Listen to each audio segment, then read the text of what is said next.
ಎಲ್ರಿಗೂ ನಮಸ್ಕಾರ. ನಾನಿವತ್ತು ಮಾಡ್ತಾ ಇರೋದು ಒಂದು ಹೆಲ್ದಿಯಾದ ಗೋಧಿ ಬರ್ಫಿ. ಮಕ್ಕಳಿಗೆ ತುಂಬಾ ಒಳ್ಳೆಯದು. ನೋಡಿ, ಇದಕ್ಕೆ ನಾನು ಗೋಧಿ ಹಿಟ್ಟು, ಕಡಲೆ ಹಿಟ್ಟು, ತುಪ್ಪ, ಬೆಲ್ಲ ಇದನ್ನೆಲ್ಲ ಬಳಸಿ ಮಾಡ್ತಾ ಇದ್ದೀನಿ. ನಾನು 3/4 ಗ್ಲಾಸ್ ಅಷ್ಟು ಗೋಧಿ ಹಿಟ್ಟನ್ನ ಒಂದು ಪ್ಯಾನ್ಗೆ ಹಾಕಿ ಕಡಿಮೆ ಉರಿಯಲ್ಲಿ ಹುರಿತೀನಿ. ಇದ್ರ ಜೊತೆಗೆ 1/4 ಕಪ್ ಅಷ್ಟು ಕಡಲೆ ಹಿಟ್ಟು, 3/4 ಕಪ್ ಅಷ್ಟು ಗೋಧಿ ಹಿಟ್ಟು, 1/4 ಕಪ್ ಅಷ್ಟು ಕಡಲೆ ಹಿಟ್ಟು ಎರಡೂ ಸೇರಿ 1 ಗ್ಲಾಸ್ ಅಷ್ಟು ಹಿಟ್ಟನ್ನ ತಗೊಂಡು ಚೆನ್ನಾಗಿ ಹುರಿಬೇಕು. ಸುಮಾರು ಒಂದು 30 ನಿಮಿಷದವರೆಗೂ ಇದು ಟೈಮ್ ತಗೊಳುತ್ತೆ ಹುರಿದು ಎಲ್ಲ ಮಾಡೋದಕ್ಕೆ. ಸೊ ನಿಧಾನವಾಗೇನೆ ಲೋ ಫ್ಲೇಮ್ ಅಲ್ಲೇ ನೀವು ಇದನ್ನ ಹುರಿತಾ ಇರಬೇಕು.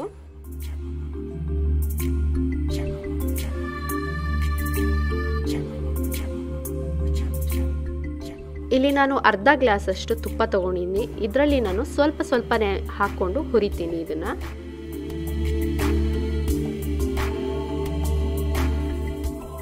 5 ನಿಮಿಷದವರೆಗೆ ಹುರಿದ ಮೇಲೆ ಮತ್ತೆ ಸ್ವಲ್ಪ ತುಪ್ಪನ ಸೆಕೆಂಡ್ ಟೈಮ್ ಹಾಕೋತಾ ಇದ್ದೀನಿ.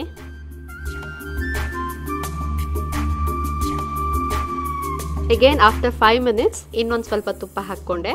ಇದು 3ನೇ ಸಲ ಹಾಕೋತಾ ಇರೋದು. ಹಾಕೊಂಡು ಹಾಗೇನೆ ಲೋ ಫ್ಲೇಮಲ್ಲೇ ಹುರಿಬೇಕು. ತುಪ್ಪದ ಜೊತೆ ಗೋಧಿ ಹಿಟ್ಟು ಚೆನ್ನಾಗಿ ಮಿಕ್ಸ್ ಆಗ್ತಾ ಇದೆ, ಜೊತೆಗೆ ಚೆನ್ನಾಗಿ ರೋಸ್ಟ್ ಆಗ್ತಾ ಇದೆ. ಹೀಗೆ ನಾವು ರೋಸ್ಟ್ ಮಾಡ್ತಾ ಇರಬೇಕು. ಇನ್ನ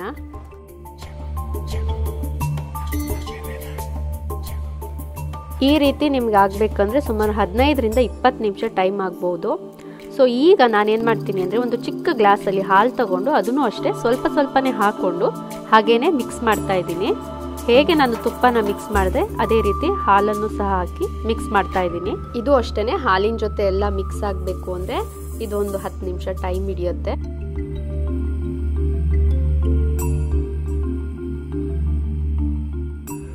ಹತ್ತು ನಿಮಿಷದವರೆಗೆ ಹಾಲಿನ ಜೊತೆ ನೀವು ಹುರಿದಾಗ ಹಿಟ್ಟು ಈ ಥರ ಆಗಿರುತ್ತೆ ನಿಮಗೆ. ಸೊ ಇವಾಗ ನಾನೇನು ಮಾಡ್ತೀನಿ, ಒಂದು ಅರ್ಧ ಗ್ಲಾಸ್ ಅಷ್ಟು ಸಿಹಿಗೆ ಬೆಲ್ಲ ಸೇರಿಸ್ತೀನಿ. ಬೆಲ್ಲದ ಪುಡಿ ಇದನ್ನು ಹಾಕಿ ಮತ್ತೆ ಬೆಲ್ಲದ ಪುಡಿಯಲ್ಲಿ ನಾನು ಅದನ್ನು ಬೆಲ್ಲ ಕರಗೋವರೆಗೂ ಅದ್ರ ಜೊತೆ ಬ್ಲೆಂಡ್ ಆಗೋವರೆಗೂ ಚೆನ್ನಾಗಿ ಹುರಿತೀನಿ.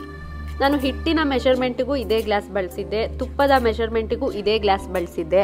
ಈಗ ಬೆಲ್ಲದ ಮೆಷರ್ಮೆಂಟಿಗೂ ಅದೇ ಗ್ಲಾಸ್ನ ಬಳಸ್ತಾ ಇದ್ದೀನಿ. ಸೊ 1 ಗ್ಲಾಸ್ ನಾನು ಯಾವ್ದು ಇಟ್ಕೊಂಡಿದ್ದೆ ಅದೇ ಗ್ಲಾಸಲ್ಲಿ ನಾನು ಮೆಷರ್ಮೆಂಟ್ ಮಾಡಿಕೊಂಡು ಈ ಸ್ವೀಟ್ನ ಮಾಡ್ತಾ ಇದ್ದೀನಿ.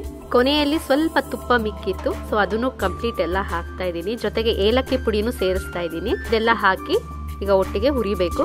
ಚೆನ್ನಾಗಿ ಹುರಿತಾ ಇದ್ದೀನಿ ನೋಡಿ.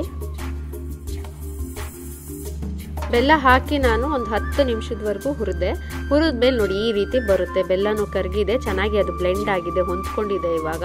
ಸೊ ಈ ಟೈಮಲ್ಲಿ ನಾನು ಸ್ಟವ್ ಆಫ್ ಮಾಡ್ತೀನಿ. ಈಗ ತುಪ್ಪ ಸವರಿದ ತಟ್ಟೆಗೆ ಇದನ್ನೆಲ್ಲ ನಾನು ಟ್ರಾನ್ಸ್ಫರ್ ಮಾಡ್ತೀನಿ.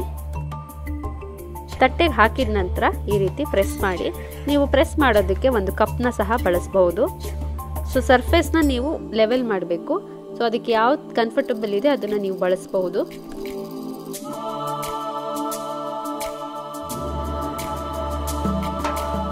ಲೆವೆಲಿಂಗ್ ಎಲ್ಲ ಮಾಡಿದ್ಮೇಲೆ ನೀವು ಇದಕ್ಕೆ ಬಾದಾಮಿಯಿಂದ ನೀವು ಇದನ್ನ ಗಾರ್ನಿಷ್ ಮಾಡಿ, ಜೊತೆಗೆ ಇದಕ್ಕೆ ಸ್ವಲ್ಪ ಹುರಿದಿರೋ ಗಸಗಸೆನೂ ಹಾಕಿ ಇನ್ನೊಂದಷ್ಟು ಇದ್ರದ್ದು ಟೇಸ್ಟ್ನ ಎನ್ಹಾನ್ಸ್ ಮಾಡೋಣ.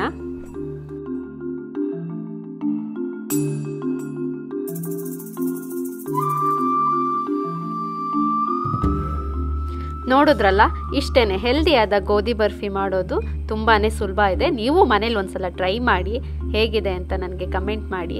Thanks for watching. ಹೀಗೆ ನನ್ನ ಚಾನಲ್ನ ನೋಡ್ತಾ ಇರಿ.